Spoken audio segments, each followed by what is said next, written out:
দোয়া দিও না। অনেক মা আছে না বুঝে বলতে থাকে তোর কপালে তারা পড়তারে না, নাউজুবিল্লাহ। আচ্ছা, যখন তারা পড়বো সবার আগে সিলিয়ে দিব কে? মা বাপ দিত না। এই জন্য বাবা ও মা কান লাগায় শোনো, এই নসিহতরা ঘরে নিয়ে যাও। আর কোনোদিন সন্তানরে বদদুয়া দিও না, কারণ সে বিয়াদবি করেছে।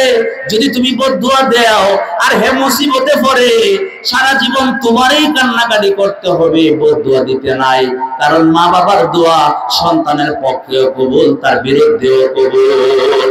2 নাম্বার দাওয়াতুল মুসাফির, মুসাফিরের দোয়া আল্লাহর দরবারে কবুল। 3 নাম্বার দাওয়াতুল মাজলুম।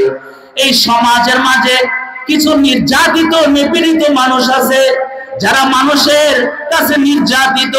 ওই নির্যাতিত মাজলুম মানুষেরা যখন জালেম